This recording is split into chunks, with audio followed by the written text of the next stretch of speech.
Ladies and gentlemen, good day and welcome to the Rallis India Limited's Q2FY22 Earnings Conference call. As a reminder, all participant lines will be in the listen-only mode, and there will be an opportunity for you to ask questions after the presentation concludes. Should you need assistance during the conference call, please signal an operator by pressing star then zero on your touchtone phone. Please note that this conference is being recorded. I would now like to hand the conference over to Mr. Gavin Desa from CDR India. Thank you, and over to you, sir. Thank you, Janice.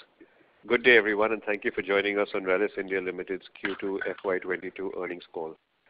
We have with us today Mr. Sanjiv Lal, the Managing Director and CEO, Mr. S. Nagarajan, the Chief Operating Officer, and Ms. Subhra Gourisaria, the Chief Financial Officer. Before we begin, I would like to mention that some of the statements made in today's discussions may be forward-looking in nature and may involve risks and uncertainties. A detailed statement in this regard is available in the result presentation sent earlier. I now invite Mr. Sanjiv Lal to begin proceedings of the call. Over to you, Sanjiv. Thanks, Gavin, and good afternoon, everyone. And thank you for joining our Q2 FY22 earnings call. And I'm joined in this meeting along with our COO, Mr. Nagarajan, and our Chief Financial Officer, Subhra Gourisaria. Let me begin the call with a quick overview of the sector, post which I will move on to Rallis-specific developments. At a broad industry level, Q2 was a tough quarter for the business given the challenging external environments, mainly in terms of high input prices and erratic monsoons. While the overall monsoon was just 1% below the long period average, broadly in line with the forecast, the unevenness observed during the quarter had a significant impact on the overall agricultural activities. While July and August received lower than normal monsoons, the month of September witnessed excess rainfall. Maharashtra, especially Maharashtra, Western UP, Gujarat, Western Rajasthan and Punjab received lower than average rainfall during July and August, leading to a decline in the overall crop acreage, which was further compounded by flood-like situations in the month of September in key agricultural areas of Bihar, UP, Madhya Pradesh, as well as Maharashtra. Lower and inconsistent rainfall during the first 2 months of the quarter resulted in missed or lower sprays, especially in the herbicides category. Sale of insecticides and fungicides was relatively less impacted given that these categories are generally consumed at the later part of the season. In post-emergent herbicides, soybean crop, for example, witnessed severe impact, while the impact was relatively lower in the case of the paddy crop. Further, cotton insecticides were severely affected during the ongoing Kharif season. The one positive from the monsoons having largely made up for the shortfall was that there is now adequate water for the Rabi season. In addition to the monsoon-related challenges, industry has also had to deal with challenges related to raw material and freight cost. While one would ideally like to pass on the rising input costs, it is not always possible due to market conditions and affordability of the farmer for the crop that is being cultivated. You all would be well aware of the very extreme and unique challenges being faced by the industry, particularly from inputs from China. In some instances, inputs have either been unavailable for extended periods of time or prices have seen a significant spike. This, combined with a limited availability of containers and high freight rates, has resulted in significant stress both in terms of cost as well as supply chain. On the exports front, barring the freight and logistical challenges, business at a broad level continued to perform well. On a long-term basis, those sector fundamentals continue to remain strong.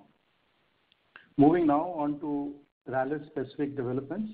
Given the circumstances, our crop care business performed satisfactorily, but our seeds business suffered significant headwinds in our key hybrid categories. Erratic monsoons impacted the demand and revenue momentum, while rising input prices has led to margin compression for our crop care segment. Moving on to our operational performance, we continue to make steady progress towards our stated objective of improving our product mix by introducing newer products and widening our distribution reach. Having added 6 and 4 new products during FY20 and FY21 respectively, we have added 6 crop protection products during the first half of the current financial year. As you may be aware, the crop protection category, we launched a rice herbicide as well as a fungicide for fruits and vegetables during Q1. Furthermore, we had also introduced one product under the crop nutrition category. Continuing the same momentum, we introduced 3 crop protection and 3 crop nutrition products during Q2. We are also pleased to note that we have been able to scale up the launches done during last year, chiefly aided by the progressive unlocking that we have witnessed. This allowed our sales force to engage in more on-ground activities and undertake demonstrations of new products to farmers. However, we believe the situation will further improve, allowing for even better demand generation activities in the field. In addition, as mentioned in our previous call, we have also conducted a thorough analysis of our portfolio and identified opportunities for improvement and are undertaking steps towards plugging the gaps in our portfolio. Further, we are also undertaking steps towards building our new brand architecture to bring greater simplification and recall. We rolled out 26 products under the new brand architecture during FY21, and by H1 we have had almost 43 of our products coming into the new brand architecture. Lastly, in terms of our distribution network, our network of close to 6,700 distributors between crop care and seeds business and approximately 80,000 retailers cover almost 80% of the districts. Moving on to the seeds business, Q1 was an extremely difficult period for the entire industry as the growth got impacted owing to increased demand of illegal herbicide-tolerant cotton seeds and a crop shift due to the prevailing commodity prices outlook as well as the erratic weather patterns. Despite the near-term challenges, we continue to improve our portfolio by introducing newer products, which include medium duration paddy and additional cotton hybrids as well. Our efforts in the seeds business are directed towards building our Rabi portfolio, delivering volume growth across segments. Setting up a new retail loyalty program and higher hybridization is to be supported by the products which are tolerant to disease as well as abiotics, and that's where our efforts in R&D are also focused. We are also focusing on in-licensing tie-ups for mustard and vegetable seeds till the time we are able to commercialize our own hybrids. One important strategic initiative we have kicked off towards end of September was the One Rallis approach to the market to leverage the synergy benefits from our strong presence in specific geographies and seeds into our crop care business and vice versa. The sales and demand generation teams have been integrated under One Rallis. This will allow us to present a single face to the trade and to the farmers for both the categories. We believe that we could benefit from both sales gains as well as cost efficiencies. Our One Rallis initiative currently is introduced in the eastern part of the country, and we will use this as a template to arrive at a national architecture in due course of time. As far as the international business is concerned, we registered revenue growth of 22% during the quarter. Demand for most of our products continues to remain strong.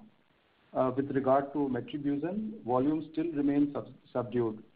However, we have completed reorganizing our metribuzin production facility at a single plant in a single building during the quarter.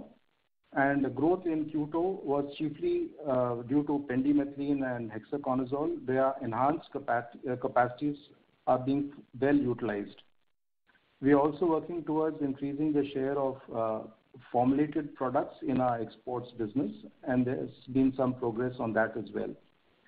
Lastly, as mentioned earlier, we are also undertaking steps towards augmenting the overall product portfolio for the business and are on track to add at least one new active ingredient during the next financial year to complement our existing portfolio. And we continue to explore contract manufacturing opportunities with potential partners, and discussions are progressing satisfactorily. Our efforts for domestic sourcing of some of our raw materials are also progressing, with 2 raw materials for one of our products being now locally sourced.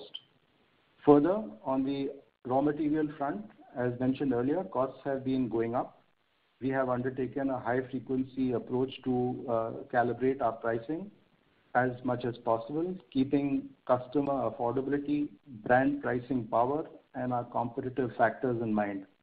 However, as witnessed during Q2, cost pressures have resulted in a margin decline, both due to our approach to protect rupee margins and the difficulty in the market to absorb steeper hikes. However, in the domestic crop protection market towards Q2 end, we have undertaken further price corrections that average about 8 to 10% of the cost pressures as the cost pressures have intensified. A quick word on the capex before I hand over to Shubhra. We have completed the first phase of our formulation plant at Dahej CZ, and we are awaiting certain regulatory approvals before we can start invoicing from that facility. And we are on track to complete our multi-purpose plant at Dahej SEZ during H1 of the next financial year. Further, we have also completed the Ankleshwar debottlenecking projects for 2 of our active ingredients. And our capex for FY22 should be in the region of 250 odd crores as indicated earlier. With that, I'll request Shubhra to give a more detailed analysis of the financials. Over to you, Shubhra. Thank you, Sanjeev. Good afternoon, everyone. Thank you for joining us today for our earnings call. I will quickly walk you through the financial performance for the quarter, post which we can commence the Q&A session. Starting with the top line, revenue for the quarter stood at rupees 728 crores. This is against 725 crores generated during the period Q2 FY21, which is a marginal growth of 0.4%. On a first half basis, we have registered growth of 5.8%. However, if we slice this growth, crop care growth was healthy at 8%, with YTD at 11%. Or it was seeds, which saw a negative growth of 65% for the quarter, primarily driven by higher returns in bajra and cotton. Within crop care, both domestic and international business showed good growth of 13% and 8% respectively for the first half. And within international business, if we remove the impact of the spillover growth, which we spoke during the last quarter, the growth was at 27%. Seeds, of course, had a bad quarter with lower liquidation than planned. Cotton business, as we spoke, got impacted due to proliferation of illegal HT cotton and high acceptability of these hybrids by farmers. In bajra, there was a significant reduction in sowing area due to a pause in the rainfall during the months of June and July. We managed the adverse situation with granular planning and focusing on capturing liquidation opportunities in other areas wherein rainfall was good. EBITDA for the quarter stood at rupees 88 crores as against 117 crores, which is 25% lower. As mentioned by Sanjeev, we indeed witnessed a sharp surge in input costs and also freight costs, both inland and ocean. While we try to mitigate through and pass through most of it, cognizance of our ability of the farmers to bear the same and ensuring the quality produced has limited our ability to fully pass on the cost inflation. Hence, our material margin is down by 185 bps year on year. However, if you look at it, large contributor to this is the adverse mix, since seeds make better margins and its revenue contribution dropped from 10% in the base period to 3% in the current quarter. Employee spends went up due to increments given to the employees as against the base quarter of FY21, where there were no increments to our employees. Our profit before tax was also impacted due to lower export incentives under the RODTP scheme and lower yields on investment income. Overall, we saw PAT of 7.7% as against 11.6% in the base period. Moving on to the business-wise performance, domestic business, despite the challenging environment, grew by 3% over the previous year and 13% for the first half of the year. The growth is largely driven by our efforts in recent years towards improving the product mix and widening our distribution reach.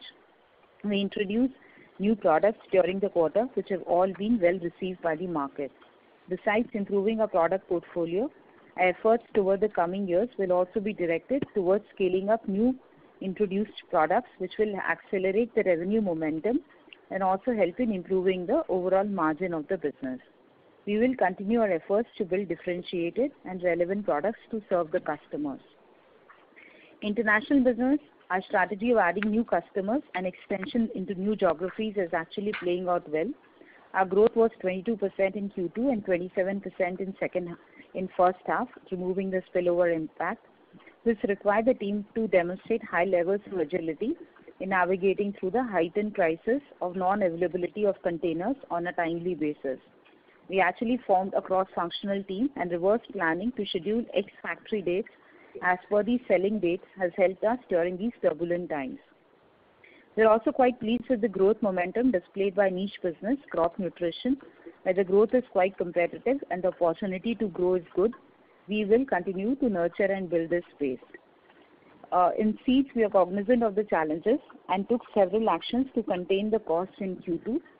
However, we are conscious that the business needs some strategic rethink, and we have prepared a roadmap that acknowledges the fact that some of our growth strategies may not have fired as desired.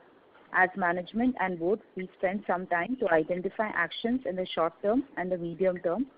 We are confident that many of these steps will help in building and moving this business on a profitable growth trajectory in future. A quick word on CAPEX before I hand it to the operator. Overall CAPEX for the year should be in the range of 250 crores, as already mentioned by Sanjeev. We are ready to commence commercial production in a state-of-the-art formulation plant at Dahej. Even in MPP, our progress is quite satisfactory. That concludes my opening remarks. We can now commence the Q&A session. Thank you very much. Ladies and gentlemen, we will now begin the question-answer session. Anyone who wishes to ask a question may press star and 1 on their touchtone telephone. If you wish to remove yourself from the question queue, you may press star and 2. Participants are requested to use handsets while asking a question. Ladies and gentlemen, we will wait for a moment while the question queue assembles. This is a reminder to all participants to please limit your questions to 2 per participants only. You may rejoin the question queue if you have a follow-up. The first question is from the line of Varshisht Shah from Vedo Capital. Please go ahead. Thanks for the opportunity, and my first question is on the strategic rethinking which Shubhra alluded on the seeds division. So I just wanted at least what are the current thoughts? Is it a rejig of the strategy and the portfolio, or on a longer term basis, it's more about maybe even getting out of the business or having some different strategic JV of sorts? So what is the thoughts at the management level on the seed side at the strategic level, both in the short term as well as in the long term? So Varshit, when we talk about strategic rethink, one of course is, to look at what is our growth aspiration on some of these categories.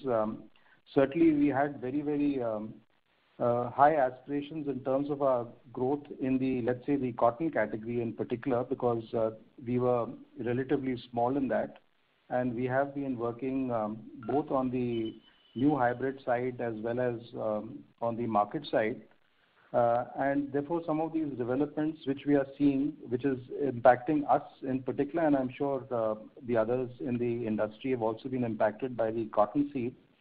So in terms of our own growth aspirations, in a way we are moderating that, because there's a long cycle time, because the products which we want to sell next year have to go through the the seed production program in the current year. So we have done some moderation in terms of where we expect the growth on the cotton category to be. So we will take it step by step. We have a number of very good hybrids that we had marketed this year. In fact, while the volume was very small, the market returns were very, very nominal in some of these newer categories. So we will continue to focus on some of our newer products as we go into next year. But the overall growth that we're expecting from this category, we are moderating it till there's some clarity in terms of how the illegal cotton will play out. We've already seen a doubling of the sale of the unregulated cotton seeds over the previous year to this current year. So we will be a little cautious in this category. And this year we had fairly high returns on the millet side as well because of the delayed monsoon in the northwest part of the country. And the farmers simply did not take up that crop. Plus, there's also some softening of the commodity prices on millet. So that had impacted this year, but we do have very good products and we continue to remain bullish on that. And as far as our Rabi portfolio is concerned, that has been an area where we have been working, and we have indicated that in the next 2 years we will see significant new product launches and scaling up happening during the Rabi season. And we have also called out vegetable seeds as a significant area for us. It is fairly small now, but we continue to build on that through new in-licensing partnerships. And we have also taken a new approach to how we are going to be doing our market engagement. And as mentioned, we are looking at the eastern zone for this pilot, which we have already put in place with one face to the customer, which is our distributor, as well as to the farmer through a common sales and marketing team for our product categories across crop care as well as seeds. So in summary, our strategic rethink is largely on the growth expectations that we have from the cotton category, and also to fast track the introduction of some of the new hybrids. We had almost 5 new hybrids for cotton going through the approval process. So we will be focusing on scaling these up at a reasonable rate. But some of our products which have not fired very well during the last 2 years, we will be relooking at those particular products in terms of how we want to grow them. So Varshit, that is the long answer to your question on strategic rethink. But the other part of your question was whether we are looking at hiving off this part of the business. There is no such discussion. Sure, so that's really helpful. And my second question is on the cost inflation for our both international and domestic business. So obviously, I understand it's an industry-wide phenomena and everybody's affected. And based on at least some of the interactions I'm having with the industry peers, it seems that this will flow into Q3, Q4 as well. So my question is, first, does the industry in general and including Rallis has the ability to sort of fully pass it on in phases, or probably the industry will have to absorb some of the costs going into the Rabi season, given that there are some stocks as well, I mean, in the channel for the industry at least. So what is your sense sitting today? I mean, of course, I know it's quite fluid given the China situation, but at least what is the sense you're getting from your team and what is your assessment of the market? So Varshit, the points you're raising, I think, are not only industry-wide, they're also global, right? So if there's a price increase in the raw materials that is happening, we are, to the extent possible, passing it on to the customers. And even related with things like freight, that is the headache because the way the ocean freight rates have been changing, we have also, to the extent possible, moved to FOB contracts rather than CIF contracts, so that the cost of the ocean freight is decided at the point of shipping rather than being planned in advance. So to that extent, we are making sure that we are able to protect our margins, because it's not only us. I think even the customers sitting on the other side of the globe are facing the same challenges from everyone. And if there is a need for the agrochemical and there is the ability of the farmer to buy it, certainly those prices are being passed on. And all said and done, the commodity prices globally are favoring use of these kind of chemicals, because the commodity pricing is all very favorable. And as far as domestic is concerned, there is a point that you make about high inventory levels. And I can only say that as far as Rallis is concerned, our inventory levels are not a concern for us, because we have not done any kind of channel stuffing. We've been going only on the basis of what we are outlooking in terms of requirement. So there's no extra inventory that we are holding beyond what we think is reasonable. Sure. That's really helpful. Just one last question on the strategic outlook on the capital allocation. So you're already having a very extremely strong balance sheet, and what I understand from you is that you might go a bit slow on the seed side, given the reasons you mentioned. Probably, I think you will have even higher release of working capital in your seeds business. So going ahead, I mean, is there a sort of a strategic rethink on having a higher capital allocation to your crop care segment, or is it that you're already committed in that zone and there's no incremental increase in the long-term capex plans? I mean, I don't want any numbers, but at least what's on the drawing board. And if there's no additional incremental increase, then does it mean that probably we could see some higher payouts to shareholders? That's the question. Mr. Shah, I'm so sorry to interrupt, but after this question, may I please request you to rejoin the queue for your follow-up? Sure. Thank you. So I should just answer that question. So, certainly our inventory level on the seed side has gone up because of the very sharp increase in returns. Inventory working capital on the seed side has gone up. So it will take some time before we're able to get that down to earlier levels. And as far as the capital allocation is concerned, as we have already indicated, about 250 odd crores will be the capex spent during this year. Some of our projects are coming to fruition in terms of commissioning. As I mentioned, the formulations plant at the chemical zone in Dahej. We have already taken trial production of one of the lines. In a phased manner, we will be commissioning the other lines as well. And once we're getting the regulatory approval, we'll be able to start the dispatches from that site. The other big investment for us is the multi-purpose plant, which is under construction. All going well, we will be looking at commissioning this plant towards H1 of next financial year. And as I'd already called out, for the work which is being done by our R&D teams in terms of new product introduction on the active ingredient side, right? So that those will be commercialized in the new multi-purpose plant. So we are expecting at least one product to get commercialized from the new facility next year.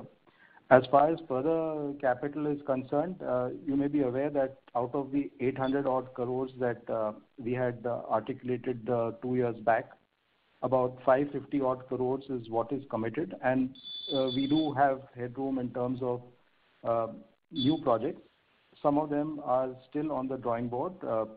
We will be building another multi-purpose plant for the herbicides plant. So that decision we will be taking during the early part of the next financial year in terms of when we need to kickstart that project. So there will be further announcements related with our capital program towards Q1 of next year.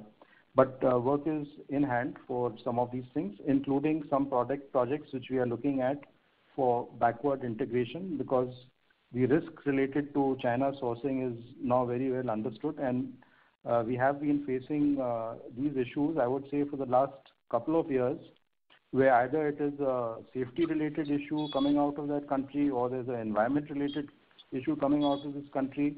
Now it is an energy-related issue coming out of that country. So something or the other will keep hindering smooth trade. And I think we are also very clear that we need to de-risk the supply chains, and we have made some progress during the last couple of months. As I mentioned, 2 of our raw materials, this is for one of our products, we are now indigenously sourcing, so that one product has been de-risked, and in that way we are also working on some of the other inputs that we import to look at an India-based sourcing if we are not going to be doing it ourselves. So we are working with partners domestically also for local sourcing. So I think, Rashid, that answers your question. We can move to the next question, Janice. Thank you. The next question is from the line of Aditya Jhawar from Investec Capital. Before that, I would like to remind all participants again to please limit your question to 2 per participants only. Over to you, Mr. Jhawar. Yeah. Thanks for the opportunity. My first question is on the seeds business. If you can quantify the, what was the actual sales return, and what is the share of, cotton in our overall seed business? That's the first question. Naga, would you like to take that question? Yeah. The sales return across all the crops, Aditya, was roughly in the range of about 39-40%. The cotton, you are asking about the revenue contribution of cotton, is it? Yes, sir. Okay. Revenue contribution of cotton is. Just give me a minute. I'm just looking at the numbers. Yeah. So the revenue contribution of cotton in the H1 is about 12 to 13% of the seed business, seed revenue. Okay. So the 30 to 40% sales return in the sense that if you can quantify, sir, in rupees crores. Yeah, okay. Our seed revenue, actually we look at the overall half of the year, because as you know, in Q1 most of it is placement, and at the end of H1 is we generate the revenue. As you may have seen in the investor presentation, our H1 revenue is about 294 crores, right? Yes. Yeah, 294. Yeah, 269 plus 25, right? So 295. That 295 crores. Let's say 300 crores. That is after accounting for a 40% return. So about 430 crores minus the 300. So about 130 crores would be the return. I mean, you can backward the return. Okay, fair enough. Yeah. My next question is on export business. So, the question is twofold. Firstly, if you can, highlight what are the key drivers. Well, we proceed to the next question. It's from the line of Rohit Nagraj from MK Global. Please go ahead. Yeah, thanks for the opportunity. So the first, am I audible? Yes. Yeah. So the first question is on the international business. So what is the long-term strategy from a 3 to 5 year perspective? And we had articulated during last Concall that we have already started a new initiative in terms of contract manufacturing. But beyond that, how are we looking to shape up this particular aspect of our business? And what are the milestones that we are looking at maybe on a yearly basis? Thank you.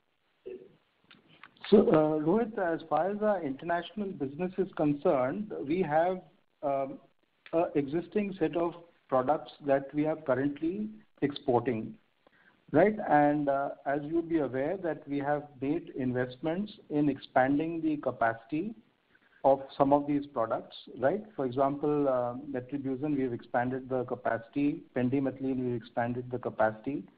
Hexaconazole, we've expanded the capacity.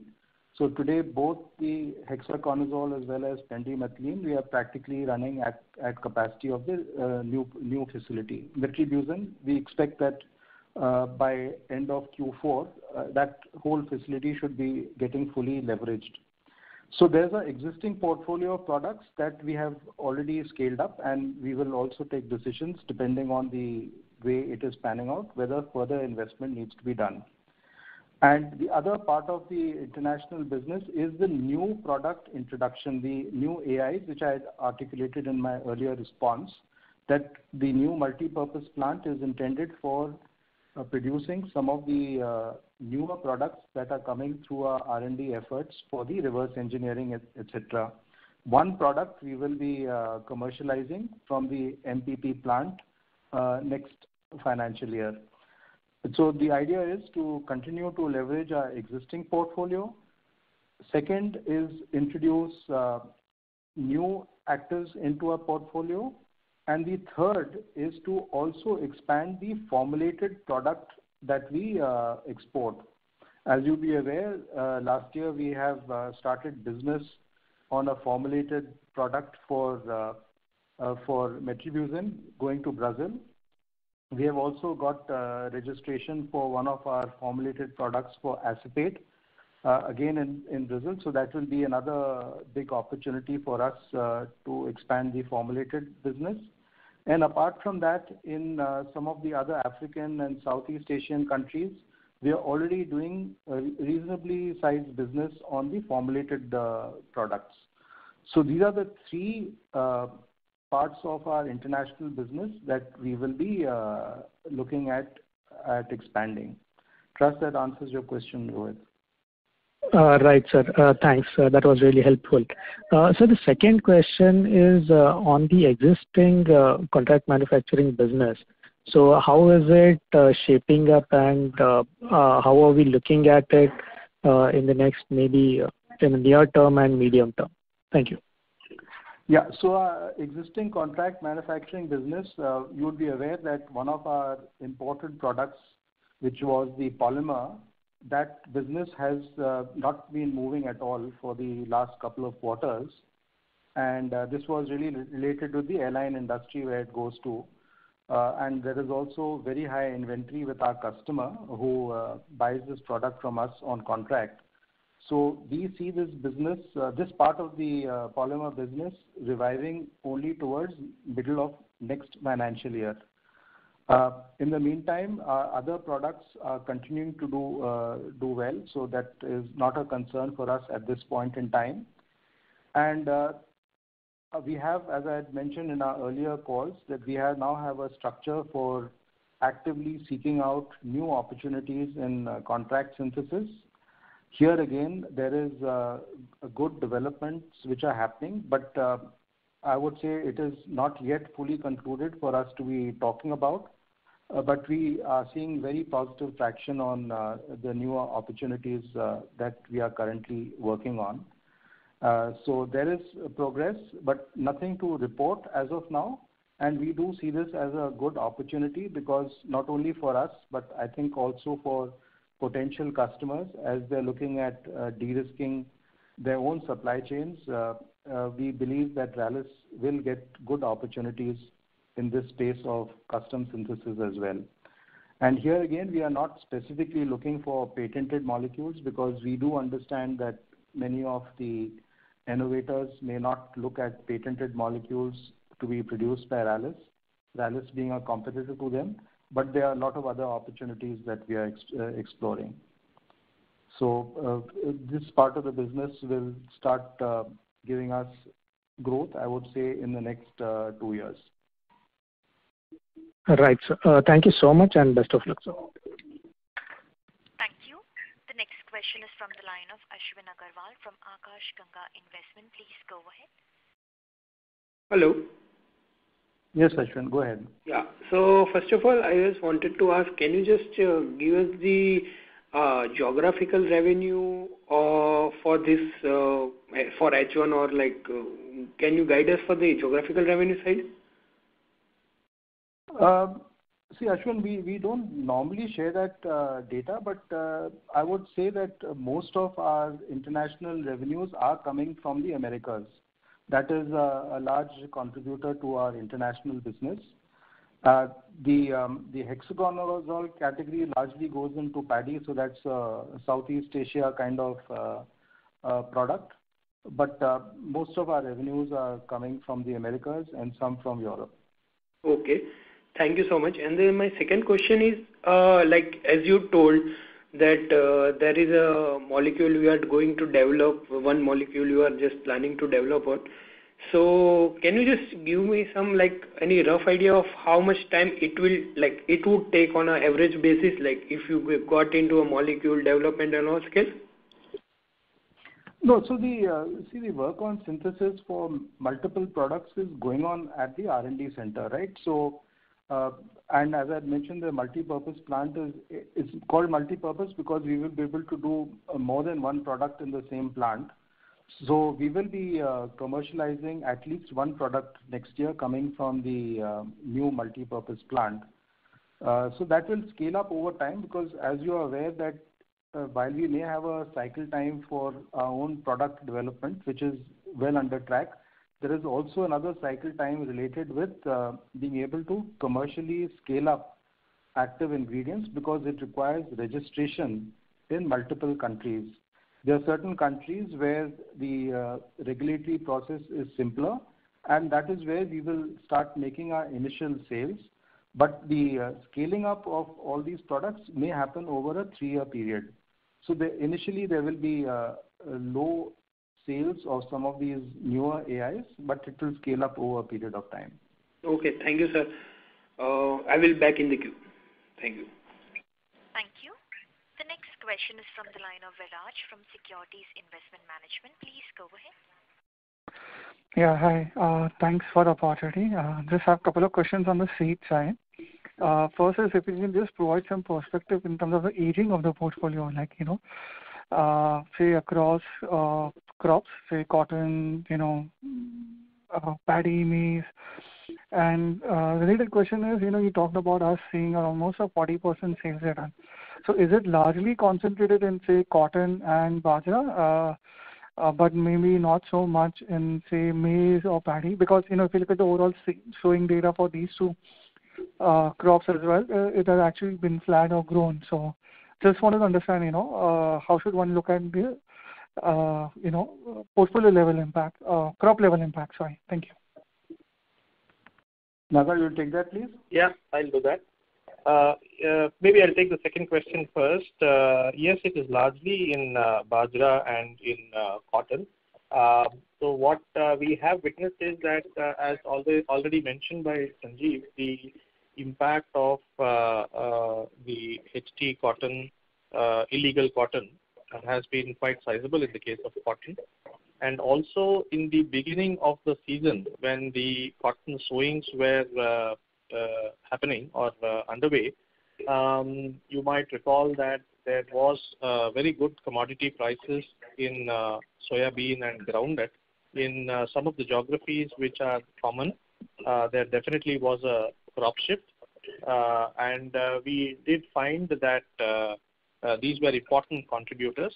Of course, we also found that while these were external factors, we also had to acknowledge that there are certain hybrid level features that we will have to also work upon, and that kind of plays into the overall seed business strategy review that Sanjeev and Subhra earlier alluded to. As far as millet was concerned, bajra, certainly as is well known, the commodity prices were extremely low this year, and they continue to be. We also found that when the pausing of the monsoon happened between end of June, third week of June, you can say, to about July 15th or so, or maybe 10th of July, which is actually the key season for a lot of millet liquidation. liquidation got affected. So that is the other crop where we have had a challenge in terms of sales return being high. As far as paddy and maize, the sales returns have been stable. In the case of maize, we did have a challenge in terms of supply of availability. So it was not so much a market side challenge that we had faced. So it was not a sales return challenge, but we did have some supply challenges consequent to some difficult situation that prevailed during the production season of 2020, Rabi 2020. So this is to sort of provide some input on the crop level situation.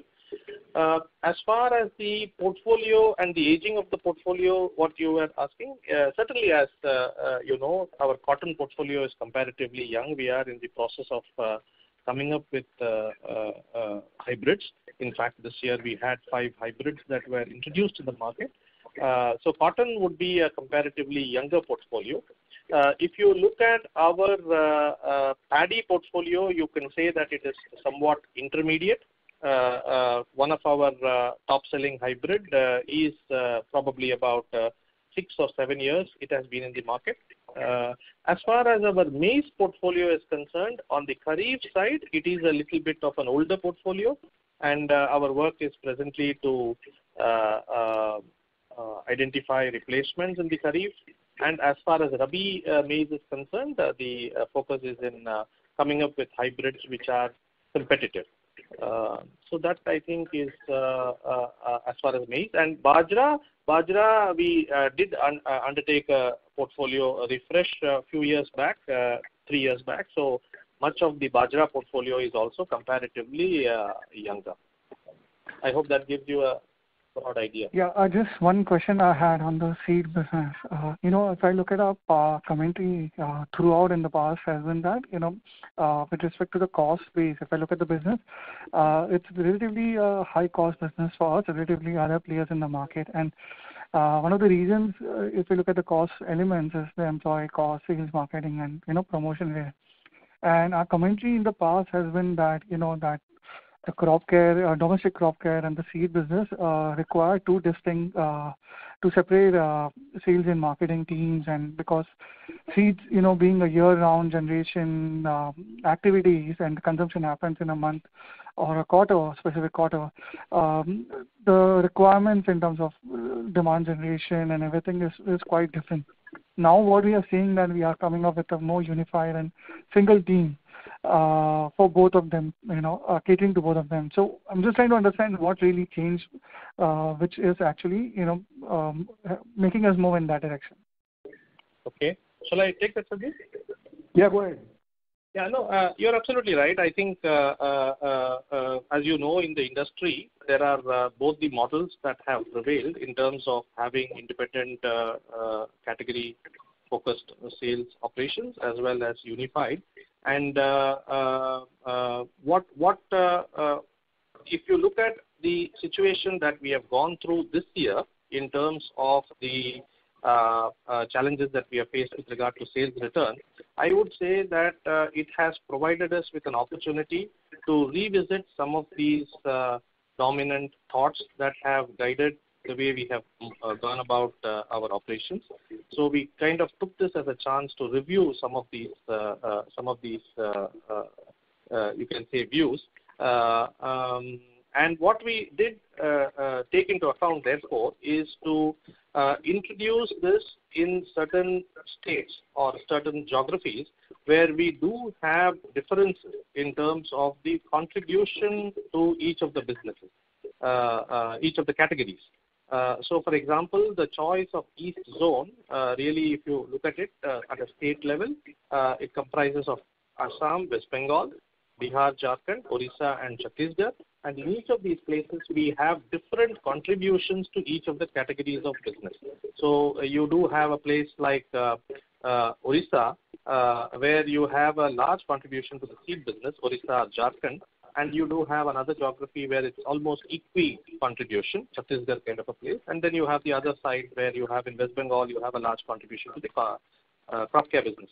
So what we therefore have embarked on is to evaluate our own thinking through this pilot and in a carefully calibrated way by providing adequate resources for demand generation as well as for sales engagement with the channel partners. And we really are setting it up in a fashion which will take into account some of the concerns, you can say, that we may have had in the past. So that is how we are going about it, and that is the context. We took the opportunity that you can say this year's situation presented us with to evaluate. What implications it would have on the cost base, especially in the seed business? But may I please request you to rejoin the queue? Yeah, this is my last question. I'll come back in queue. Thank you. Sorry, your question was what implications does it have on the cost base? So the way we employee cost. The way we are looking at it is that it will provide us with gains on both the sales front as well as on the cost front, because in places where we have strong presence for one category, but not necessarily in the other category, we are expecting to leverage the channel strength that we have in that particular category. As far as the cost is concerned, there would be some optimization for sure, because in certain geographies which were, let us say, under-contributing from a revenue contribution point of view, we may have had a certain number of cost heads that we would be incurring, which will obviously now get optimized. Overall, we are expecting what you can call a productivity growth, which is, you can say, revenue over expenses. And our aim is to get between 15 to 20% improvement on the productivity. Thank you very much. Thank you. The next question is from the line of Jainish Bundra from Upwood Capital. Please go ahead. Hello. Yeah, go ahead. Could you hear me? Yes. Go ahead. I just had a small question. Like when we talk about building a Rabi crop portfolio, are we also looking at brownfield opportunities, or are we developing it in-house?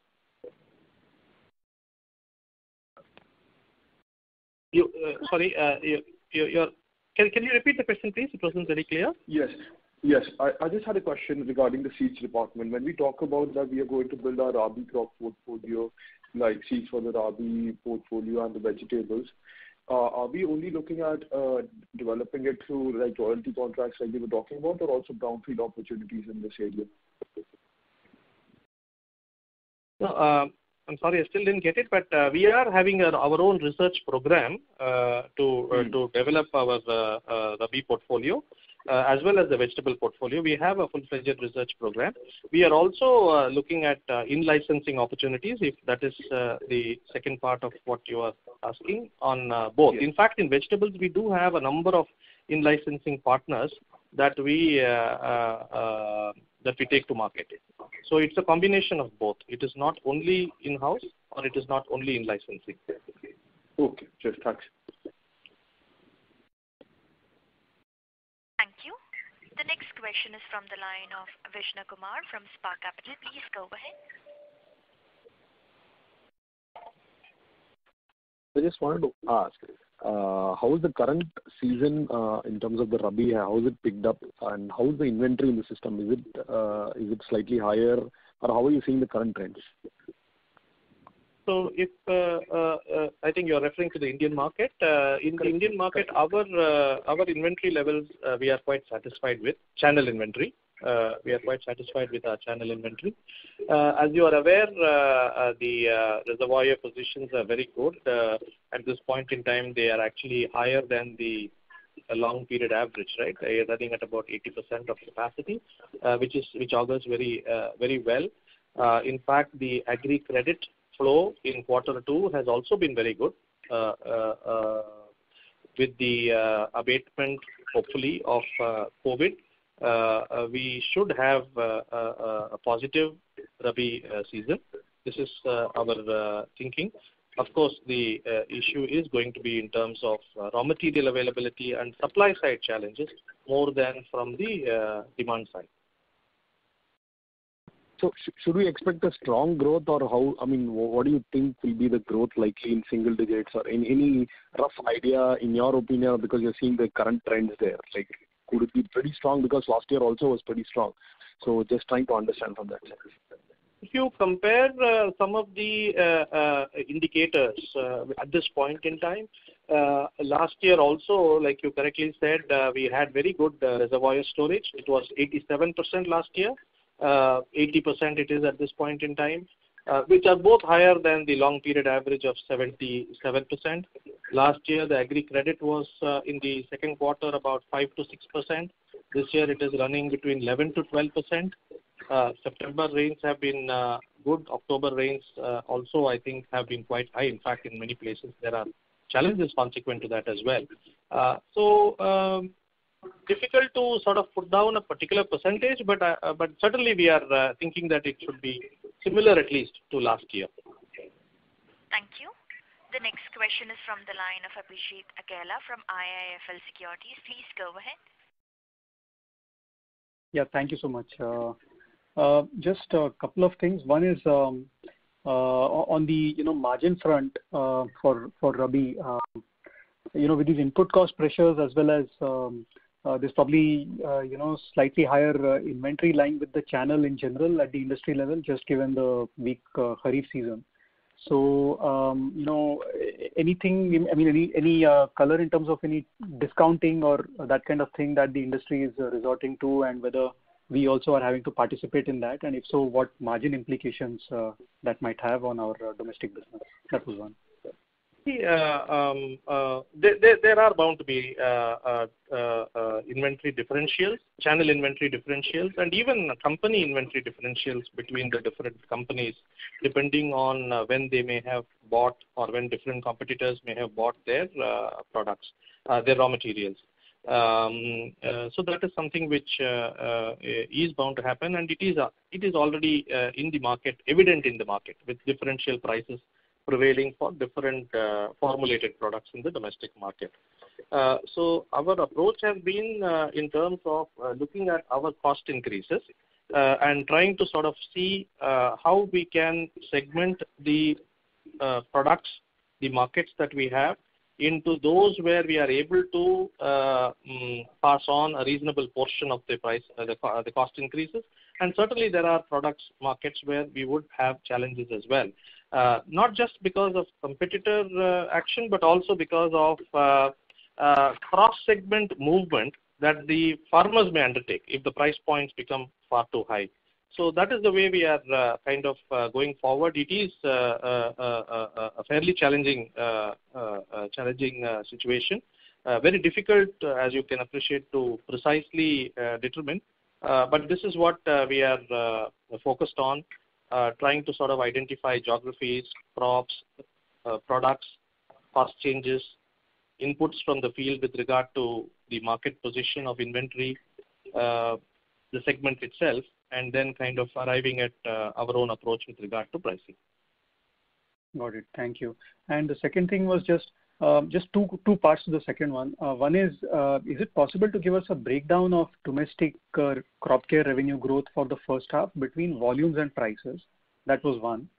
And second, on the international business, with all these developments happening in China, lots of chemical prices rising, do we see ourselves as a net beneficiary of that, in the sense that maybe some of our product prices also, start to move up, like say a metribuzin or pendimethalin or some of those? Or is it more of a concern to us on the raw material side? No, I think there are changes in both the raw material cost as well as our prices, right? Now this is evident across all the products, even on the international front. Now, what may be more important, I guess, is the spread, right? I mean, how the spread might change. Between the price and the price point and the cost point, and that varies for different products. At this point in time, it is a little bit difficult to sort of predict quite a long time into the future, because there are also supply availability challenges, which is, I think, another important factor. So that way it is a little difficult to predict how the spread might change, but in a general sense, it is not only a cost increase. It is both a cost increase and a price increase. And your other question was volume growth volume growth for the domestic business in the quarter 2 was out of the overall growth we had about 3.3% in quarter 2, and the volume is 2.4.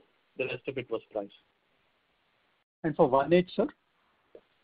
Which one? Sorry, for the whole year, half year. For the first half, yeah. Yeah. First half, we had almost 13% growth in the domestic business, 11% volume, and 1.7%, 2% you can say, price. Got it. Thank you so much. All the best. Thank you. The next question is from the line of Tarang from Old Bridge Capital. Please go ahead. So, just to verify the numbers. Mr. Tarang, I'm so sorry to interrupt, but your audio is very feeble. May I please request you to speak a bit louder? Hello, am I audible now? Yes, sir. Thank you. Yes. Sir, you suggested that the 294 crore H1 FY22 seeds business revenue is after accounting for 39 to 40% sales return. When I back calculate, that translates to a placement of about 480 crores. Is this accurate, or am I missing something? This is accurate. I was just wanting to also clarify that question that came in earlier. Yeah, that is absolutely right. 294 crores is the 60%, the portion that is recognized as revenue. That is after accounting for 40%. Yeah, so rounding off approximately 300 crores revenue. So 500 crores placement. 40% of that, about 200 crores is the return measured in NRV terms, right? These are not in cost terms. These are in revenue terms. The rest of it is what is the revenue. You're right. Yes, sir. And if I were to compare this to a figure of last year, what would that be in terms of percentage? Last year we had about 35%. Okay. And so when you say that cotton is about 12 to 13% of your overall seeds business, that's on this 300 crore figure, correct? You're right. And your biggest would be rice, obviously. Paddy, yes. Okay. And what proportion would that be approximately?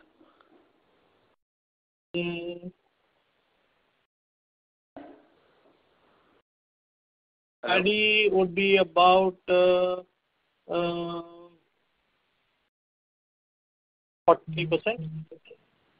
in H1.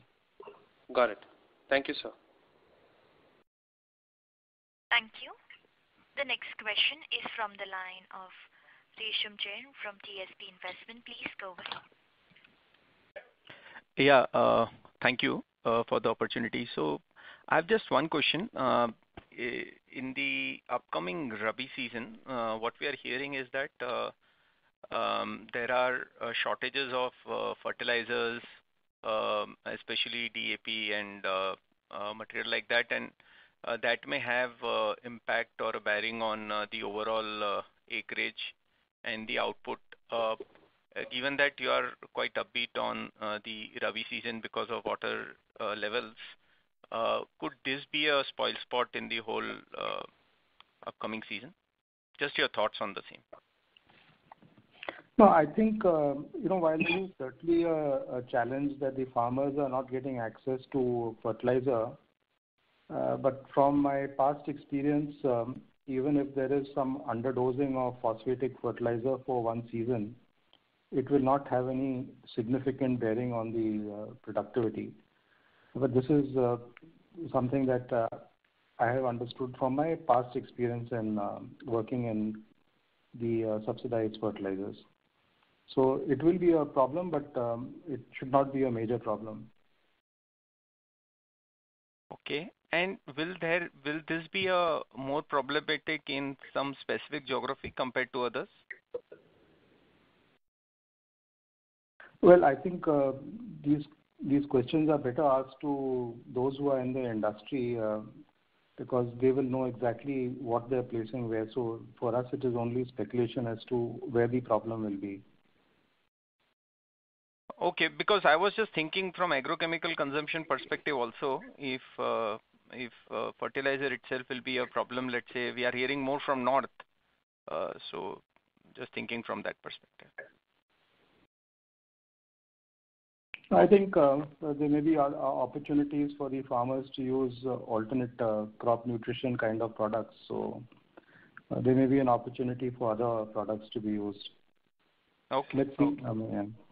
Got it, sir. Thank you very much. Thank you. All the best. Thank you. The next question is from the line of Deepak Chitodra from PhillipCapital. Please go ahead. Yeah, thanks for the opportunity. So I have two questions. First of all, is on the growth part of it. So as you mentioned, that water reserve level has been pretty good, and that is occurring well for Rabi season. In fact, if I look at last year's growth, we have seen almost about average growth of about 20% last year. So do you expect that kind of a growth, or probably high single digit growth is expected in the domestic side? And second part is basically on the what is your view in terms of the export market, especially if you talk about in terms of the demand side for North America or maybe South America side? I think on the Rabi domestic market, from the demand side point of view, clearly all these variables that we are talking about are very, very positive. Now, in terms of how the availability and how the prices of whatever is available is going to shape up will be a very important factor that may determine the growth for a specific industry, let's say crop protection or for us, or for a specific company, depending on the portfolio and the price points of the products and stuff like that. So that would probably be an important factor to take into account. But from the demand side, yes, things we do think are going to be quite positive. Exports, export momentum is quite positive again at this point in time. Just like we had said in Q2, we had 22% increase. That continues in terms of positive momentum. Of course, there are challenges in terms of freight, that is logistics, and of course on the supply side. So those are the challenges. But again, the demand seems to be quite good. Sure. And my second question is regarding the cost, as you rightly mentioned about the RM cost going up for most of the chemicals.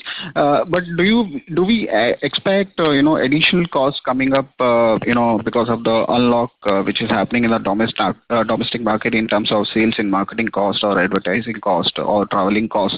So do we expect that cost also going up in the S2 or in the coming quarters? Yeah, definitely. I think in terms of the demand generation work, if you look at our own Q2 over Q1, we have increased progressively the demand generation work that is happening through physical meetings. And hopefully, if the COVID subsides, we are continuing to do it with a lot of safety measures and all of that. But I think as the markets open up and as things improve on the vaccination front, we should expect far more of demand generation.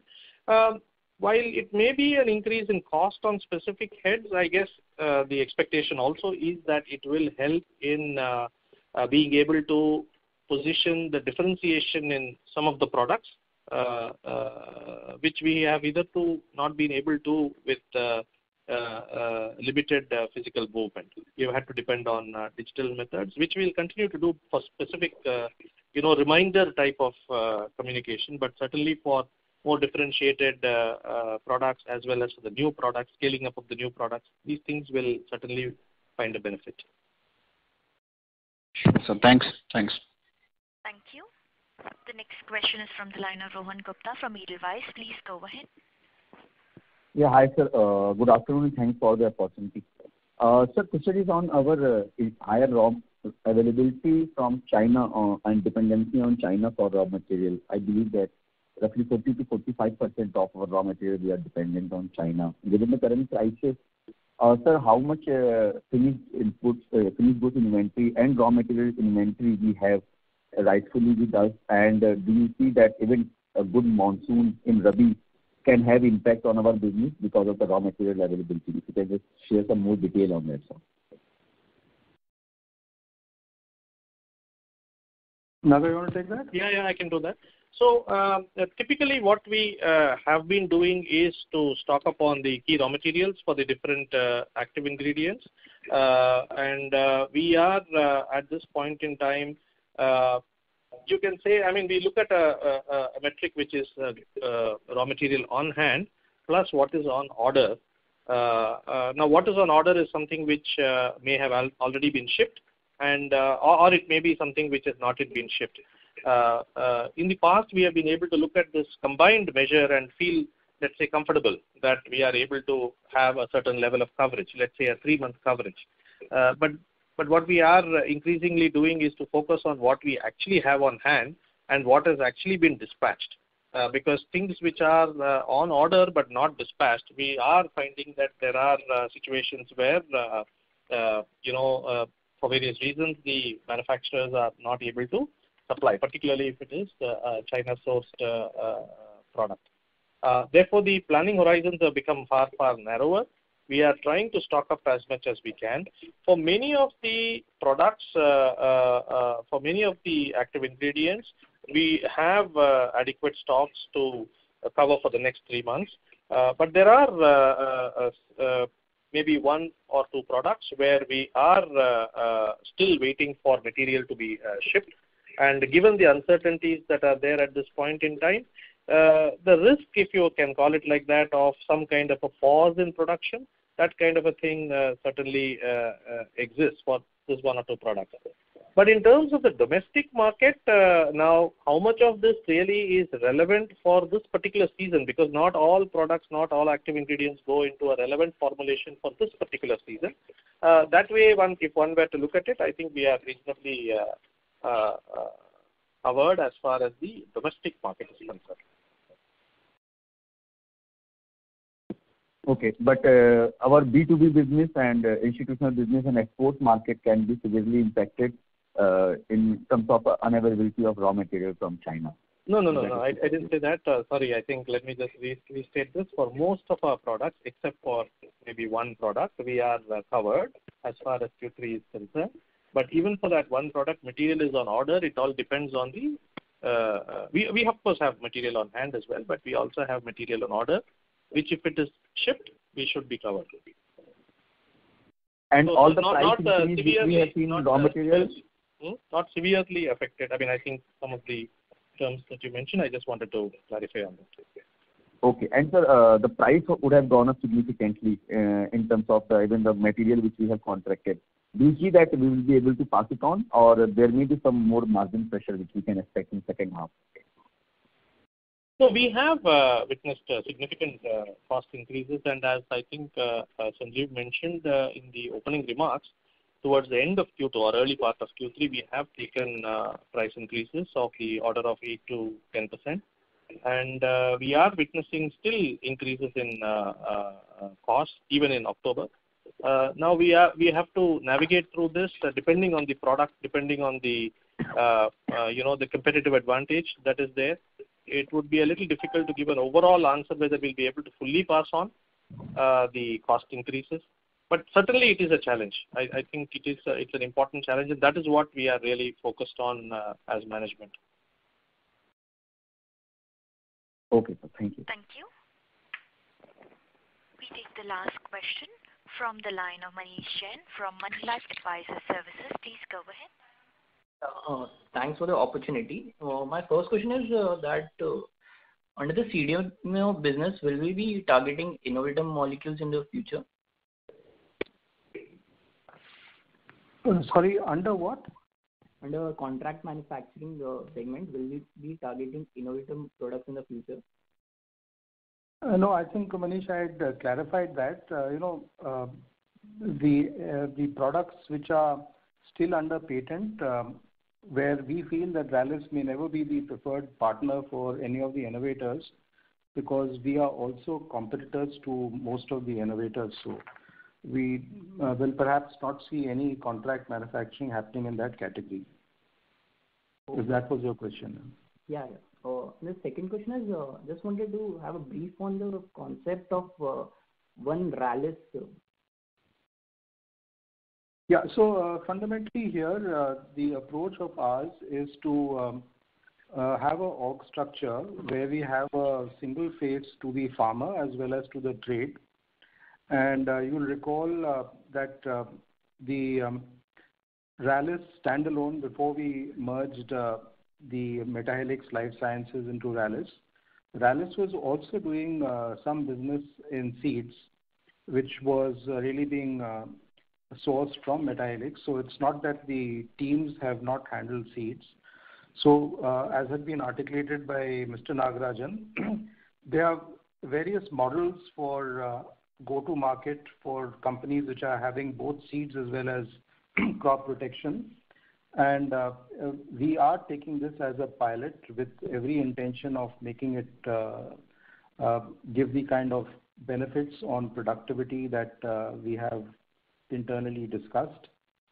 And it will be a common face to the trade as well as to the farmers, and we are resourcing it appropriately for the market development activities. Okay. So this is being done only for the eastern states. We will have all our learnings and improvements that we'll do, and then we will take a decision on how we need to extend it to other parts of the country. But as of now, we are focused on making it work for us in the eastern part of the country. Okay. Thank you. That's it from my side. Thank you. Ladies and gentlemen, that was the last question for today. I would now like to hand the conference back to the management for closing comments. Thanks, Janice. And just to sort of conclude this call, it has certainly been a challenging quarter for Rallis, particularly on the seeds front. We do believe that this is something that is a near-term challenge, and we will work towards setting it right for the coming season. And it is an area of growth for us. We will continue to focus on the R&D efforts for bringing in more differentiated products. Our pipeline of R&D appears to be very robust, and we are hopeful that in the next 2 years, we will have a much differentiated portfolio, which will form the basis of our future growth.